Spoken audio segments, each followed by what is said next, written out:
Et bonjour à tous et bienvenue dans cette nouvelle vidéo. Alors ça fait longtemps que j'ai pas fait de tournage. Alors je sais que vous avez vu une vidéo la semaine dernière mais je l'avais préparée à l'avance. Donc ça fait vraiment longtemps que j'ai pas tourné de vidéo et ça me fait du bien de retourner un peu devant l'objectif. Bon alors mes précédentes vidéos étaient assez longues, hein. J'ai fait des vidéos de 20 minutes et tout ça. Donc là je vais essayer de vous épargner votre temps en essayant de faire un condensé peut-être de 8 à 10 minutes de mes achats manga, donc je vais pas perdre de temps, on va tout de suite passer aux premiers achats. Alors j'ai acheté la suite de Beastars, donc le tome 7 et le tome 8, je n'ai toujours pas commencé le manga, donc Kyo m'avait envoyé peut-être je crois les 6 premiers tomes, mais ouais, comme je te dis, j'ai toujours pas commencé le manga, mais en même temps j'ai déjà vu l'animé de la première saison, donc voilà, la seule chose qui m'empêche de commencer le manga pour l'instant, c'est de savoir le format que je vais en faire. Voilà, j'hésite à faire peut-être préparer une manga analyse dessus, donc voilà, je pourrais préparer l'écriture à l'avance et tout, ça peut être bien, mais aussi je pourrais peut-être faire un marathon de lecture, donc voilà. Je sais pas, j'hésite, il y a un marathon de prévu, ça c'est sûr, sur un manga que je vais te présenter bientôt, mais voilà, pour Beastars j'attends. Quoi qu'il en soit, je me suis quand même procuré ces petits tomes-là, histoire d'essayer de rattraper petit à petit la parution française. Enfin voilà, les 7 et 8 de Beastars. Ensuite, une nouvelle licence dans ma mangatech, Quand sonne la tempête. Bon alors ce manga est arrivé ce mois-ci au Québec, et ça faisait quand je l'ai vu, j'ai hésité à le prendre, je me suis dit bon, j'ai peut-être pas trop envie de commencer une nouvelle licence, là j'ai déjà beaucoup de lectures de retard, beaucoup de choses à commencer. Je me suis dit vas-y Alexis, calme-toi, ne commence pas une nouvelle licence. Mais bon, j'ai vu une vidéo de Lou Chisco qui vantait pas mal les mérites de ce manga, donc voilà. Je me suis dit bon, j'ai hésité, la présentation, le synopsis a l'air vraiment génial, vas-y, lance-toi, puis voilà. Je vous le présenterai sûrement bientôt sur mon Instagram ou sur YouTube, je verrai, mais ouais, je l'ai toujours pas commencé, mais j'ai hâte de m'y mettre quand même. Ouf, un gros morceau et aussi un tome 1, le tome 1 de Vinland Saga. J'ai aussi pris le tome 3, le tome 2 n'était pas disponible, donc bon, j'ai pris les tomes qu'il fallait. Vinland Saga, j'ai déjà lu une majorité du manga, je l'ai lu en scan, donc moi, ma philosophie c'est que quand je lis un manga en scan, je m'arrange ensuite pour acheter les mangas quand je peux. Donc voilà, j'ai lu, je pense, la moitié de Vinland Saga, j'ai adoré. Et j'ai tellement adoré que je ne voulais pas continuer en scan. Je me suis dit bon, mets en pause ta lecture, lis les mangas, et chose faite. Donc le tome 1 et le tome 3 de Vinland Saga. Petit à petit aussi, je vais acheter les tomes, je vais les relire, et je sais que ça va être un plaisir à la relecture. Ouais, faut pas hésiter aussi à relire les mangas qu'on lit dans sa mangatech et tout ça, hein. Je peux vous dire, quand on relit des mangas, parfois, il y en a il y a vraiment des choses super à découvrir, comme par exemple SNK, l'Attaque des Titans, quand on le lit une deuxième fois, c'est plutôt génial. L'avant-dernier tome de Slam Dunk, alors c'est bizarre, ma librairie avait les tomes 19 mais n'avait pas le tome 20 qui est le dernier tome. Je dis que c'est bizarre parce que normalement ils sortent par 2 tomes, donc je trouvais ça très étrange. C'est pas grave, je suis pas ici pour raconter ma vie. Bon, c'est la fin de cette édition, comment ils appellent ça, ouais, l'édition Star de Kana. Bon, moi tu sais que j'ai fait le petit bandit en changeant complètement comment on appelle ça, les tranches des mangas. Il y a une vidéo qui est dédiée sur YouTube, je te laisse aller voir. Je vais pas plus t'en parler parce que je l'ai pas lu et que j'attends le tome 20 pour me faire peut-être les 2 derniers tomes pour finir cette série qui est vraiment pour l'instant excellente, et je pense que je vais kiffer la fin. Aussi un tome unique, le tome 9 de Chainsaw Man. Alors j'avais un petit dilemme, il était sur ma table de chevet il n'y a pas plus tard qu'il y a 2 jours, et j'ai hésité à le commencer. Finalement, je me suis dit, pourquoi pas attendre le tome 10 et le tome 11 pour lire d'une traite les 3 derniers tomes de Chainsaw Man. Parce que bon, Chainsaw Man, c'est beaucoup plus complexe que ça en a l'air. C'est pas juste un gars avec une tête de tronçonneuse qui tue des zombies. C'est vraiment au-dessus de ça. Et j'ai peur qu'en lisant les tomes une fois tous les 3 mois, je perde un peu la dynamique, je perde un peu les enjeux de l'histoire et que j'ai du mal à m'y retrouver dans l'ensemble. Ça m'avait fait ça un peu dans le tome 8, donc le tome précédent, que j'avais kiffé, mais je sentais que je passais à côté d'une grande partie importante de l'histoire, ou qu'il y avait des enjeux que je n'avais pas forcément compris. Donc j'ai pas envie de réitérer ça avec ce tome-là. Je pense que je vais attendre le tome 10, le tome 11, tout lire d'une traite. Voilà, c'est un manga où il va pas y avoir trop de spoil, j'imagine. Je vais essayer de me faire spoil le moins possible. Mais voilà, c'est pas un manga non plus hyper populaire. Donc je pense que je peux passer à travers les spoils et attendre les 3 prochains tomes. Ah, ce manga, il fait plaisir. Valkyrie Apocalypse, le tome 4. J'avais du mal à trouver du Valkyrie Apocalypse ici au Québec. Tout était en rupture de stock. Donc moi, je m'étais arrêté au tome 3. Hein. Kiyun m'avait envoyé les tomes 1 à 3. Mais je ne trouvais pas la suite dans mes magasins, dans mes librairies. Là, j'ai vu ce petit tome 4. C'était comme le Messie. Donc j'ai hâte de me relire un petit tome de Valkyrie Apocalypse. Je le rappelle, c'est des humains contre des dieux qui se battent dans une arène et ça donne place à des affrontements assez épiques, c'est le cas de le dire. Et j'ai hâte de voir les prochains duels.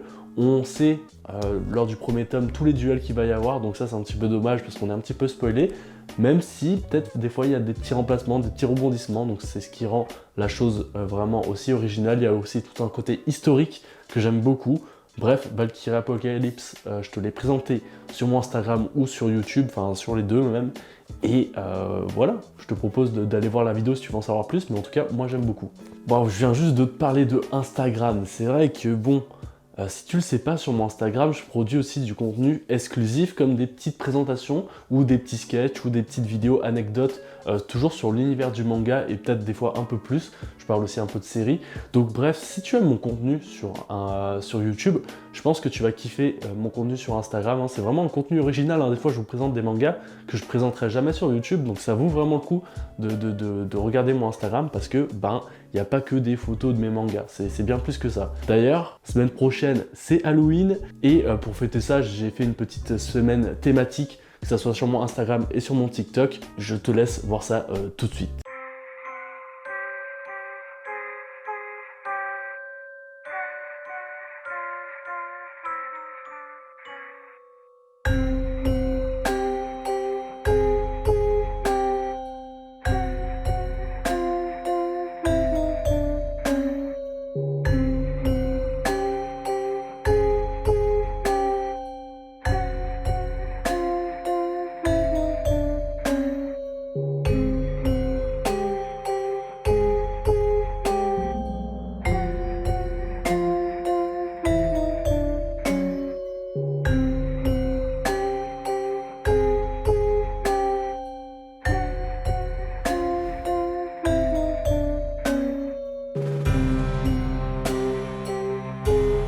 Donc comme tu peux le voir avec ce petit teaser, voilà, il y aura des petits contenus exclusifs sur mon Instagram, dont un concours, et je vous l'annonce en exclusivité maintenant. Je vais faire gagner 2 tomes de Junji Ito de votre choix. Donc tous les détails seront sur Instagram. Je publierai probablement le concours lors de la sortie de cette vidéo. Donc n'hésite pas à aller sur mon Instagram pour voir tout ça et pour voir toutes mes vidéos exclusives. Comme je te le dis, si t'aimes mon contenu, je pense que tu vas kiffer mon Instagram. Bon allez, on enchaîne. Demon Slayer, donc le tome 6, le tome 5. Donc comme Beastars, je n'ai toujours pas commencé Demon Slayer. Je pense rattraper l'apparition petit à petit en achetant des tomes par-ci, par-là. Vous avez reçu le tome 19 chez vous en France, je crois ce mois-ci. J'aimerais rattraper toute la partie avant que le tome 21 ou 23, qui est le dernier tome de Demon Slayer, sorte en France. Donc voilà, petit à petit, je vais essayer de me mettre à jour. Si tu suis mes vidéos assidûment, Eden Zero, c'est un manga que j'ai reçu récemment de Pika Édition. Il m'a envoyé pas mal de tomes et moi, j'ai complété la série avec des tomes d'occasion. Enfin bref, comme j'ai pu. Et actuellement, je crois que j'ai 15 tomes de Eden Zero. Ouais, c'est ça, j'ai 15 tomes de Eden Zero. Donc l'intégralité sortie au Québec. Hein. Je sais qu'en France, vous devez avoir peut-être le tome 17, ça se trouve. Je vais faire un marathon. En fonction de comment moi je kiffe ça, parce que si j'aime pas l'expérience de lire 15 tomes dans une journée, ce qui risque d'être quand même dur, hein, 15 tomes, ça fait environ, allez, j'estime ça à 12-13 heures, donc 12-13 heures dans une journée pour lire des mangas, c'est quand même fat. Bref, je verrai à l'issue de ce marathon si je referai ça, si ça vous plaît aussi, et si je trouve que c'est intéressant aussi point de vue vidéo, parce que ça se trouve, je vais pas kiffer l'expérience. Bref, voilà, c'était une petite parenthèse. Donc j'ai acheté le tome 9, 10 et 15. C'était les tomes qui me manquaient pour avoir la série complète du tome 1 au tome 15. Je suis content de l'avoir complété. Ah, j'ai envie de les présenter ensemble. Donc le one shot de Death Note, comment ça s'appelle? Death Note Short Stories. Donc c'est des petites histoires courtes autour de Death Note. Moi il me semble que je les avais lus pour la plupart. J'ai toujours pas ouvert le manga, j'ai toujours pas regardé. J'attends le bon moment pour ça. Mais ouais, j'avais lu au moins l'histoire avec lui là, que j'ai trouvé très intéressante. Je me souviens plus de son nom, mais c'était vraiment chouette. Et aussi, je te le présente avec le dernier tome de Platinum Ends, donc le tome 14. J'ai la série complète. Ah, je suis un fou, j'ai oublié de présenter 2 tomes de Eden Zero aussi, hein, donc j'ai acheté aussi le tome 13 et 14 que je n'avais pas, donc voilà, je te les ai pas montrés tout à l'heure, mais je les ai pris. Et oui, tout ça aussi pour te présenter, que j'aurais pu le présenter tout à l'heure, hein, le tome 1 de Beast Complex, donc toujours de l'autrice de Beastars, hein, ça se voit quand même au niveau de la pâte et au niveau de l'édition, on pourrait croire que c'est un tome de Beastars. Bon, j'aime beaucoup l'environnement de Beastars, j'aime beaucoup ce que ça raconte, donc je me suis dit, je vais me prendre les à côté. Il me semble que c'est soit des histoires courtes, soit une histoire à côté. Je peux pas t'en dire plus, je me suis pas trop renseigné, je sais juste que j'ai envie de me mettre à Beastars à fond. Donc voilà, j'ai pris ce spin-off ou ce one-shot, je sais pas ce que c'est, je sais pas. Ah, je les ai fraîchement reçus cette semaine, le tome 16 et le tome 15 de Rikudo. Je suis en train de me refaire Rikudo. Pareil que Vinland Saga, j'avais commencé en scan, je m'étais arrêté au milieu et là j'ai repris en manga. Je suis en train de lire des passages que je n'avais pas lus quand j'avais commencé en scan, donc c'est plutôt cool. Et c'est toujours aussi bon, vraiment je suis passionné par le style de l'auteur, par la boxe aussi, donc ça m'intéresse encore plus. Et l'auteur d'ailleurs, qui est nul autre que Toshimitsu Matsubara, a sorti son premier manga de sa nouvelle série. Voilà, j'essaierai de vous trouver des petites photos. J'ai trop envie que ça sorte en France. Et voilà, bon, Rikudo, trop bien. Il me semble que ça s'arrête au tome 23, donc mine de rien, je suis pas loin de la fin. Mais je prends mon temps et vraiment, c'est des lectures que je kiffe à chaque fois enchaîner. Parce que c'est vraiment génial. Voilà les 2 derniers mangas classiques que j'ai à te présenter, donc Sido et My Hero Academia. Je vais pas plus parler de ces 2 mangas parce que je vais le faire dans ma vidéo bilan lecture. Comme ça, je pourrais peut-être un peu spoil ou peut-être parler un peu plus en profondeur et pas trop grappiller de ton temps. Voilà, 2 excellents tomes. Sido, il y a une petite ellipse, c'est plutôt intéressant, mais bref, je vais pas m'étendre sur le sujet. Je te conseille de t'abonner pour voir ma vidéo bilan manga si tu veux en savoir plus sur mon avis. Bon, là on va passer au gros volume. J'ai pris le tome 8 de 20th Century Boy. Bon, je continue 20th Century Boy, hein. Il me semble que je m'étais arrêté à la fin du tome 6. Donc voilà, j'ai le tome 7 et le tome 8 à lire. Voilà, je kiffe toujours 20th Century Boy. Je vais pas plus te parler de ce tome, si ce n'est que je pense que c'est celui qui a la plus belle couverture des 7 premiers tomes, enfin des 8 premiers tomes du coup. Ouais, c'est trop bien 20th Century Boy, hein. Si tu veux te lancer dans une série de luxe, dans une série un peu grand format, je pense que c'est vraiment la série qu'il faut en ce moment. Bon, qui dit octobre dit un mois de l'horreur, donc je me suis lancé enfin dans les mangas de Gutanabe. C'est un mangaka japonais qui est très connu notamment pour avoir adapté les œuvres de Lovecraft, qui à lui seul a créé un genre littéraire, on va dire, ou bref, un monde de créatures et de fantasmes. Donc c'est plutôt intéressant. Je n'ai jamais lu du Lovecraft, mais bon, j'en ai lu indirectement à travers beaucoup d'œuvres et de vidéos. Donc voilà, je me suis lancé dans cette petite série que Kiyun fait. Je l'ai acheté, il coûtait pas trop cher je crois de mémoire. Donc c'était plutôt cool. J'ai lu le manga, je t'en dirai plus dans ma vidéo bilan manga. Mais ça m'a plutôt bien intéressé, si bien que j'ai demandé à Kiyun qui m'envoie L'Appel de Cthulhu, qui est l'une des plus grosses œuvres de Lovecraft. Donc voilà, prochainement je vais recevoir le gros morceau. J'ai aussi acheté le Panda Detective Agency. Voilà, un grand format, c'est plutôt intéressant. Pourquoi avoir fait un grand format pour ce manga, je sais pas trop. Parce que pour moi, c'est pas un manga qui mériterait vraiment un grand format. Même si c'est quand même très beau, hein, l'objet est très beau. L'histoire est plutôt chouette, hein. On est dans un monde où y a une sorte de maladie qui transforment les humains en animaux. Donc il y en a qui vont se transformer en perdant conscience de leur existence, mais il y en a qui vont garder leur conscience et qui vont pouvoir continuer de communiquer avec les humains. Et nous on va suivre des détectives dans ce monde qui vont devoir résoudre des mystères, des enquêtes liées souvent autour de cette maladie.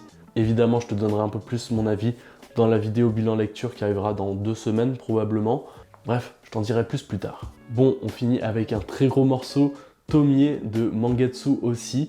Donc Mangetsu, il m'avait envoyé Sensor, que Tomie n'était toujours pas sorti au Québec. Voilà, j'avais lu Sensor avant Tomie. Tomie, je l'ai toujours pas lu. Je pense que je le lirai la semaine prochaine quand ce sera Halloween, histoire d'être un peu dans l'ambiance. Je sais que c'est un monument de Junji Ito. Donc ouais, c'est son premier manga et apparemment c'est un pur chef-d'œuvre. Donc Sensor, j'avais plutôt kiffé, c'était sympathique mais sans plus. Tomie par contre j'en attends vraiment beaucoup plus. C'était le dernier manga que j'avais à te présenter. C'est ainsi que la vidéo achat manga se termine. N'hésite pas à commenter les achats que tu as fait toi ce mois-ci, de peut-être me faire des recommandations de tome 1 que j'ai loupé ou de choses que tu aimerais que je te présente. La zone en commentaire est là pour ça. Moi je te rappelle tout simplement qu'il y aura un concours en même temps que sera postée cette vidéo. Tu verras sur mon Instagram, il y aura une photo pour gagner un tome de Junji Ito de ton choix x2. Donc il y aura 2 gagnants. Ça se passe sur mon Insta. Puis aussi je te rappelle qu'il y aura des petites vidéos contenu assez spéciales. Voilà, des petits reels comme on appelle ça sur Instagram. Donc n'hésite pas aussi à t'abonner si tu kiffes mon contenu. Moi je te dis bonne soirée ou bonne journée en fonction de l'heure à laquelle tu regardes cette vidéo et salut.